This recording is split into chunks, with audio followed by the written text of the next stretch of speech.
तो वजीर आजम इमरान खान का तारीखी दौरा अमरीका नई तारीख रकम होने जा रही है। अमरीकी महकमा खारिजा के सीनियर हुकाम शाह महमूद कुरैशी और पाकिस्तानी सफीर ने इमरान खान का पुरतपाक इस्तकबाल किया। वजीर आजम इमरान खान ने सादगी की मिसाल कायम कर दी। इमरान खान कमर्शियल फ्लाइट पर अमरीका का दौरा करने वाले पहले पाकिस्तानी वजीर आजम भी बन गए हैं।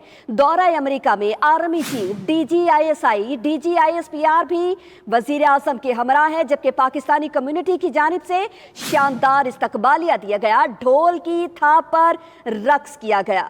वजीर आजम इमरान खान और अमरीकी सदर डोनाल्ड ट्रंप की मुलाकात कल होगी। इमरान खान पाकिस्तानियों से खिताब भी करेंगे। IMF के MD और सदर आलमी बैंक से भी मुलाकात होगी। वजीर खारजा शाह महमूद कुरैशी कहते हैं एड नहीं ट्रेड की बात कर रहे हैं। इमरान खान अमेरिका में पाकिस्तान का मुकदमा लड़ेंगे। इमदाद मांगने नहीं बल्कि नई सोच और नुक्ता नजर के साथ वॉशिंगटन आए हैं। अफगानिस्तान में अमन अमेरिका और पाकिस्तान के दरमियान मुश्तरका मफाद है तो तारीखी दौरा है। वजीर आजम इमरान खान ने सादगी की मिसाल कायम की है। इमरान खान कमर्शियल फ्लाइट पर अमेरिका का दौरा करने वाले पहले पाकिस्तानी वजीर आजम हैं। महकमा खारजा के सीनियर हुकाम शाह महमूद कुरैशी और पाकिस्तानी सफीर ने वजीर आजम का इस्तकबाल किया। इमरान खान ने कमर्शियल फ्लाइट पर अमेरिका के लिए उड़ान भरी और इस वक्त अमेरिका में वो मौजूद हैं।